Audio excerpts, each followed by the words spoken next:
Welcome to another edition of Suffolk Matters, where Suffolk County meets the men and women of Suffolk AME. News and views you can't hear anywhere else.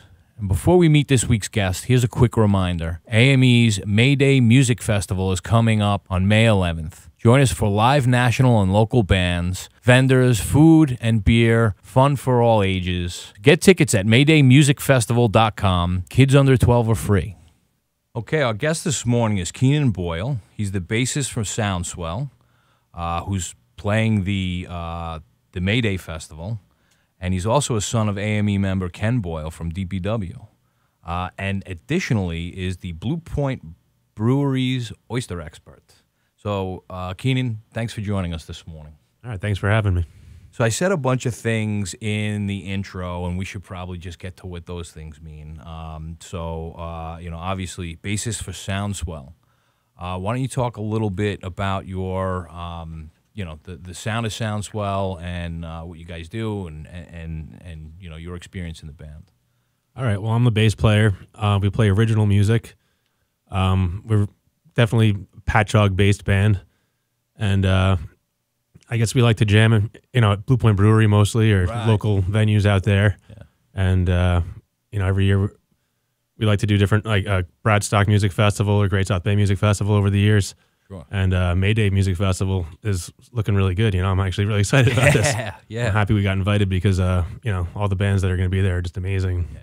It's going to be a good time. So good deal. The music we call jammy funk rock is the style. It's kind of, loose, jammy, laid back. It's good for hanging out in a park and, maybe enjoying a Blue Point beer. And also good. Yeah. Just, it's going to be a good time. So I'm excited for it. You guys riff off each other? I mean, do you have it set down so this track is going to be exactly 3 minutes long? Or do you, when you say jammy, like, do you kind of let it flow? In other words, is someone going to get a different experience every time they go to one of your shows? Absolutely, yeah. We, people compare it to Grateful Dead or Fish in that sense that it can, awesome. Songs can keep going, but we have words too, and it's just, we like to go off on tangents for sure and just kind of see where it takes us, and that's why we have fun. Even when we're recording, we kind of try to keep the live feel to it, which is what we're working on right now. We're actually trying to get a new recording out and, really show what we've been up to lately because we just keep writing, and it's just... awesome. A creative outlet for all of us, for sure. So how long have you guys been playing together? We've been playing for 6 years now, total, but it's been interchangeable members a little bit. Right. So I guess there's 5 guys that have been there for the full, the full time, and then we have a new guitar player, Ken Clayton, who's awesome, just a lead guitar guy, and he rips. Awesome. So it's fun to listen to. So how'd you guys form? We got together just, being in the same scene. Especially Blue Point Brewery really brought us together. I got to say, we were all hanging out in the same place at the same time and enjoying the artistic scene that was happening. It was kind of a renaissance in Patchogue. Right. And we were all basically drinking beers and and listening to other bands play. Right. And thinking we should be, getting on this, and especially because people are so into original music. Right. And they kind of need representation of this region. Sure. There's a lot of great bands from Connecticut and New Jersey and New York City. But Long Island bands, there's a lot happening in Patchogue specifically, so we figured we got inspired by that. Yeah, and I mean, there's things that come to mind. You get the Tennessee sound, you've got the Seattle sound, East Coast, West Coast, whatever else.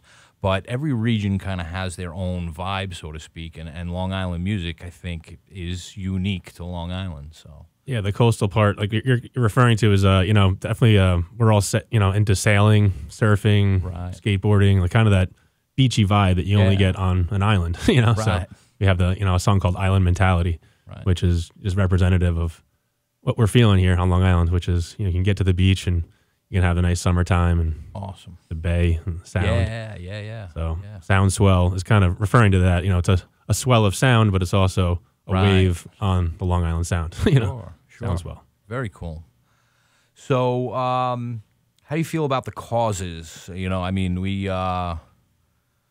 we put this together, one, to provide people with access to great music, show the world what the union movement is like from the inside, but we also wanted to benefit some other people in other ways while putting this whole thing together. And we've partnered with Long Island Cares, the Harry Chapin Food Bank, to try and help the situation of food insecurity and outright hunger here on Long Island. And how do you feel about doing a show that I guess kind of focuses on these different issues? I mean, I guess a lot of shows that you do, you just you show up, you play the show, and this one is maybe a little bit of a message. Yeah, I totally I feel what you're saying. That's why Bradstock has a little bit of that vibe too, because it's all for charity, Mm-hmm. But for this one, it hits home because he's like my dad is Ken Boyle. He said he's an AME member, Sure. and I feel great about the fact that it's going to Long Island Cares and the Harry Chapin Fund. You said is actually a teacher that we had in middle school was friends with Harry Chapin, Right, Mr. Ognebenny. I don't know if Ryan remembers, but basically, I was always wanted to do something for him, and I love his music. And right. I know I think his daughter or son carries the torch, or one of them is still involved. Yeah, But just a great family, and they did great things with music. So it's definitely inspiring to me, and I would love to do more if we could. So speaking of your father and being an AME member, I know in my household growing up, I learned some of what the union movement was like, not from newspapers or stories on the street. I learned it, in the house, and I just wonder, if you have any experience with that, growing up with family in the labor movement. Not that I know of exactly. It's hard to say. I'm just gonna say that I'm happy that my dad's got the job that he has there. He was a carpenter for a long time, and it was tough. I remember growing up, he never had something super stable. So the fact that he got a job with the county and he's able to basically have good benefits for him and my mom, because she owns her own business and she never really had good health care, so it was tough. And I think your story is probably most people's stories. Again, there are some people who grow up hearing about unions every single day. But the fact of the matter is some stability, some security, health care, and, a kind of career that you can base a life around. That's what the labor movement brings. And so, we're happy to have him as one of our members. And it's always good, I think, for communities to have access to the kind of stable jobs that let communities flourish, earn a living wage, have the security of healthcare, know that you've got a job until retirement. I think those are important things. Yeah, I mean, I work with a bunch of oyster farmers right now, and they're guys that are usually hopefully retired. Right. But the young guys like me don't have that, They just make what they make, and, you make a day's pay and you go home, and if you have kids, it's tough. Hope there's more oysters to get to. Exactly, it's feast or famine. Right, and I do want to talk about that a little bit. So, you also work for Blue Point Brewery as an oyster expert. What is that, and where's that taking you? Blue Point's awesome because they have been sending me all over to do this. I was just in Dallas. I've been to St. Louis. I've seen a lot of cool places and done a lot of cool things and met cool people. And it's just a result of them wanting to have real Blue Point oysters in different parts of the world. When they go to an event, they don't want the local place to supply an oyster and just call it a Blue Point, which is something that happens a lot. There's a mislabeling of oysters sometimes in especially other regions where nobody knows the difference. Yeah. But now that we have oysters coming out of the Great South Bay, they're legitimate Blue Point oysters. Those are the ones that the Blue Point company wants to have when they do events. Sure. So they'll actually have me, source the oysters. I box them up. I put them, in gel packs. I ship them down to the place and meet the stuff there. And then it's, logistically a little difficult, but it's totally worth it for the quality. And when you go there, you've got the taste of the Bay. Right. Wherever you want to go. Very cool. So, what about the Blue Point Oyster Stout? You get involved with that at all? Yeah, so they had a New York Oyster Stout, and the shells were saved and cleaned, and we used, or not me, but the brewers used them in a process to, create this beer that they actually had to have a label on that says, like, if you have a shellfish allergy, this beer is not for you, which is kind of funny because there's no actual oyster in the beer. It's just the shell. Yeah. But they're going to have a whole oyster series at some point. I've been hearing they're going to do, I think, 4 or 5 different varieties with oysters involved. Nice. And that's how much of an interest they have. Even their burger at the new brew pub is going to have, fried oysters on top. So it'll be like a Blue Point burger with blue cheese and it's going to be a emphasis on oysters for sure. Yeah, that's an interesting concept. So I hear that you may have another title other than oyster expert. Is that right?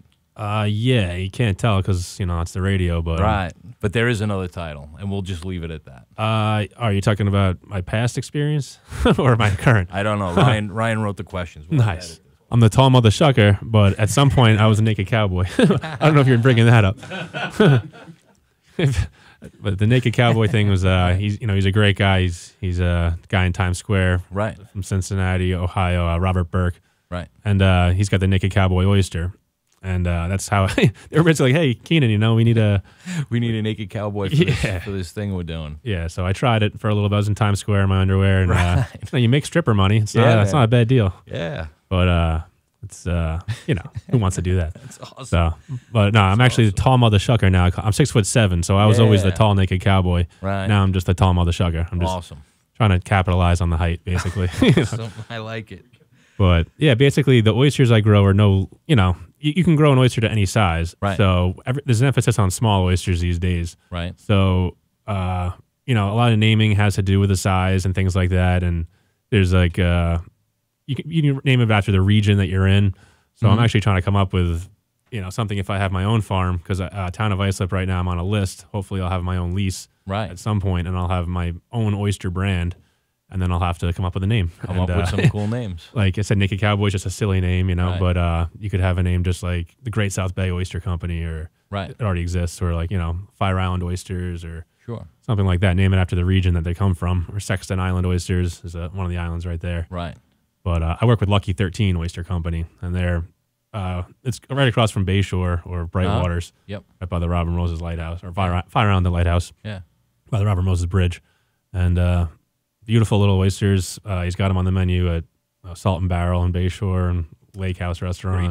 Great spot. Yeah, all good stuff. Yeah. And another place I love to go is, because I'm in Sayville, but I go to Patchogue mostly, and I like Catch Oyster Bar, which is right across from Reese's Pub. Right.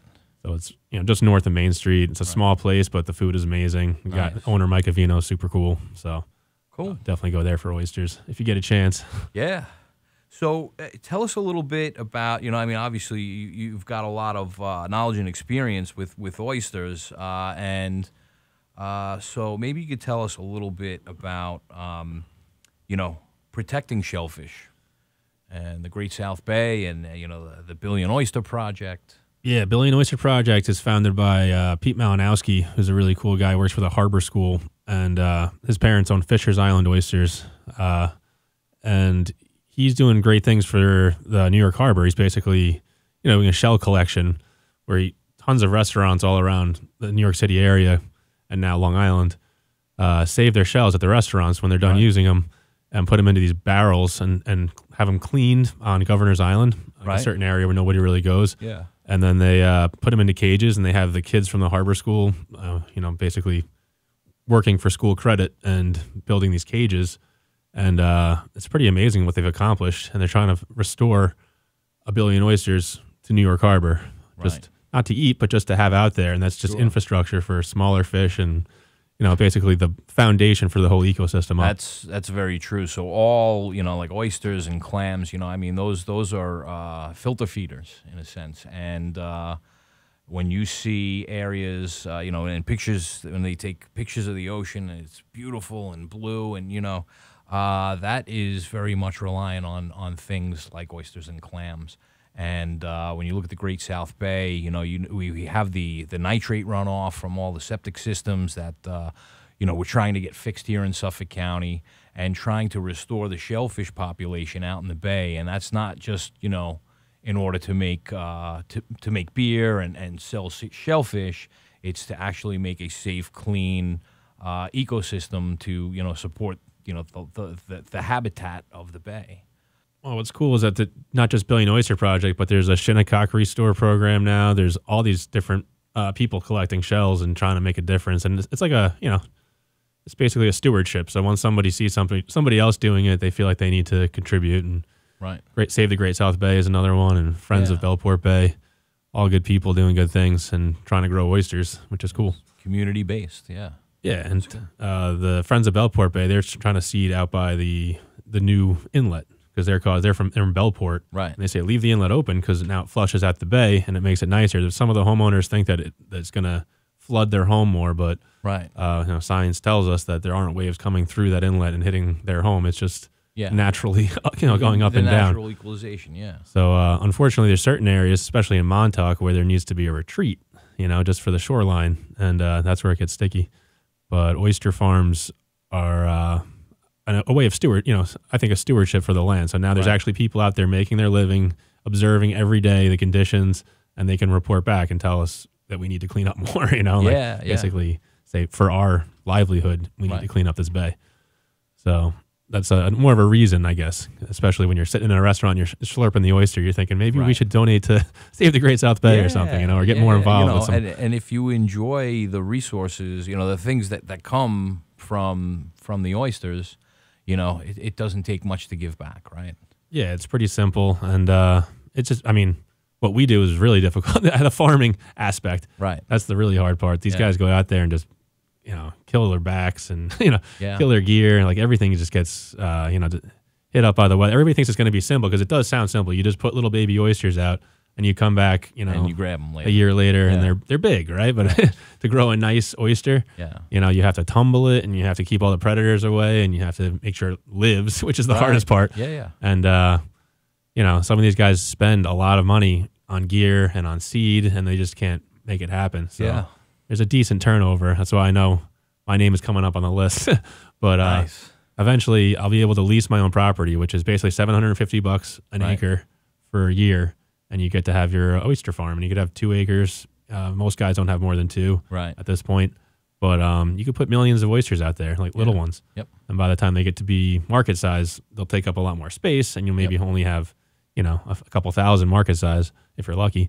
But, some guys can do thousands and thousands a week, during the busy season. And it's starting to become an actual Long Island based job market. It is a unique oyster, right? There's a reason why, around the world, you ask for certain types of oysters. They have a different taste and texture or whatever else. And these oysters here in Long Island is no different. Yeah, especially the Great South Bay Blue Point oyster, where it originated. And the King of England at some point was requesting those specifically, back in the day, basically. There's so much history for the Blue Point, and now the name is used up and down the East Coast because for so long there was no real Blue Point. You couldn't say, oh, well, this is a real Blue Point, but now you can. You can say, well, this Lucky 13, you flip the tag over, it says, a real Blue Point oyster from Long Island, awesome. This is the real deal. So eventually, imposters are going to have to, give it up to the real, true Blue Point oyster. Right. Very cool. That's why it's fun for me to travel around and show people because they're surprised. Like, oh, I thought it was a Connecticut Blue Point. That's actually a name of an oyster now. Like it's become that because there's so many oysters from Connecticut that have been called that for so long, and this brand exists. It's called a Connecticut Blue Point. Right. But there's no town in Connecticut. It's just it's called Blue Point, right? Right. And different. Maybe different overall experience, right? Exactly. Do you find the Connecticut ones to be different from the Long Island ones? Absolutely. It's a wild oyster. It's from the North Shore. It's not bad. It's just a different flavor and different texture, and it's more of a wild oyster. These ones are dredged. They basically put them down and pull them up in these huge boats, and the ones that we're working for, the ones that we do use are all hand tumbled, and they're worth more. They're perfect. Everyone's going to open perfectly. Awesome. Let's talk a little bit more about, Blue Point Brewery and Soundswell and the May Day Festival, and bringing that all together because obviously, we talked about, your experience with oysters and how you're helping Blue Point Brewery with that, how, Soundswell will be at the May Day Festival and so I just like to get your thoughts on, this package coming together that ended up being somewhat unique to your universe. Yeah, the May Day thing I'm really excited about because we've always I've always envisioned a festival there, to be honest. I've always thought, what a cool spot with camping on this side and like the beautiful little dam area there. Yeah. And I've been to a couple of weddings there, like friends have rented one section. Right. But I'm really excited to see a large stage and, Steve Earle and like an amazing experience there. It's going to be, exactly, I think, what I've always kind of had in my head. This is a beautiful park. It's Right. kind of underutilized. It's kind of like, in a good way. It's quiet. Sure. But this is the perfect thing for that. I think there's plenty of parking and there's plenty of beautiful sights to be seen. Right. I love the trees. I used to rent rowboats there when I was a kid. Yeah. And then I worked just on the south side. There was a kayak place. It used to be Carmen's River Canoe. Right. And it was called Glacier Bay when I worked there. But spent a lot of time on that river, and that you can go all the way from the top up in Yaphank Lake, and Yep. it's just a beautiful place to be.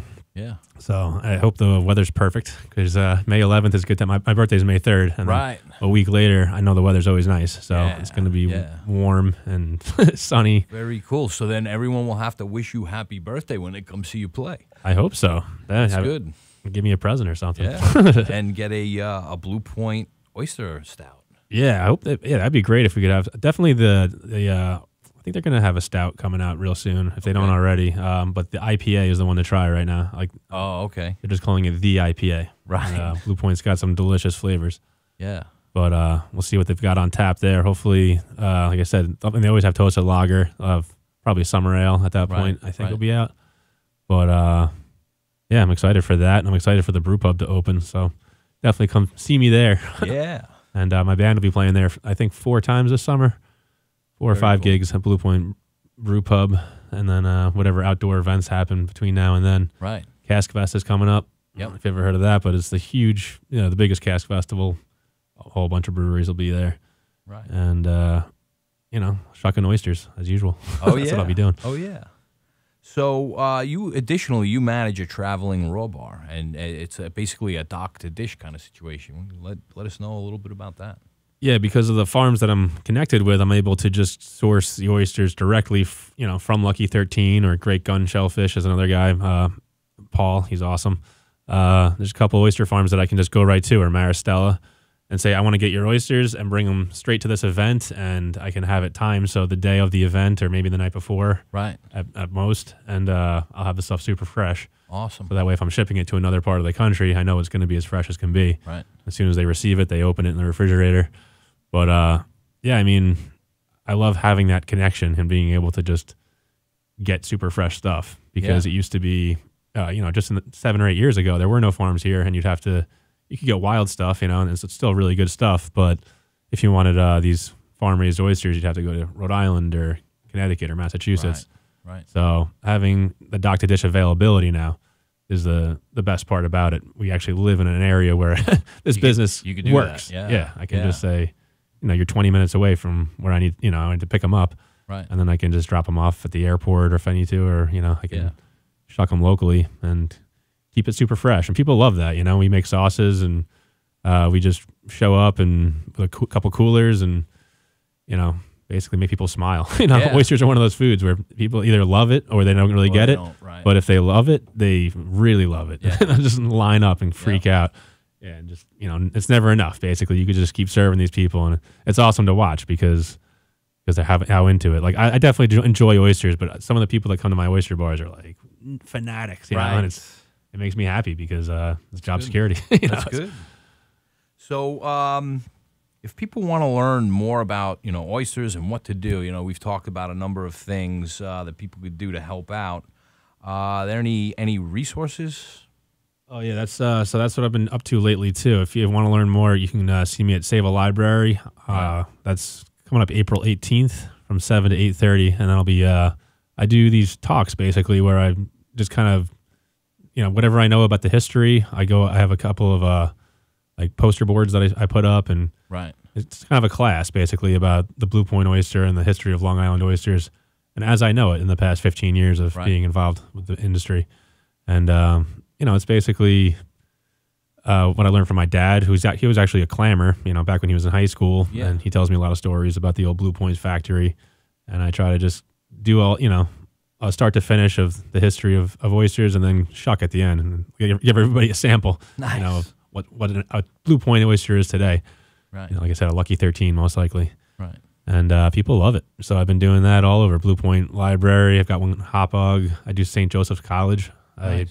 I kind of pop up in different places for an hour and a half, and like I said, give a speech and give a sampling. And that's kind of turning into something of its own, you know. Or I go to restaurants like Catch Oyster Bar had me the other day, Yeah. and we did a shucking class, and there was Troy, one of the reps from Blue Point. He's out there, and we hand everybody knives, and they get to keep them, bottle openers, all that stuff, and we just have a shucking class, a demonstration, and everybody gets to learn, and then kind of an interesting thing. They pair it with a couple of appetizers and a couple beers, and Right. it's You got a little, I don't know, event to go to, you know? exactly. Instead of just a regular dinner, you can actually get involved and get to know the people that own the restaurant, and get to know me as a tall mother shucker. Yeah, nice. Which is, like I said, it's all good. Nice. So, Keenan, I tend to ask a bunch of questions on the things that interest me, but I always like to try and give an opportunity to my guests. If there's anything I missed or something that they, a message they want to get out into the world, towards the end of the show, I just basically, toss it to you. So I'm going to do that right now. I guess that we're playing Rockwood Music Hall with Soundswell. I'm excited about that. It's our first time playing there. So if you've never heard of it, check it out, Rockwood Music Hall. That's going to be on, it's April 27th, and it's a later show.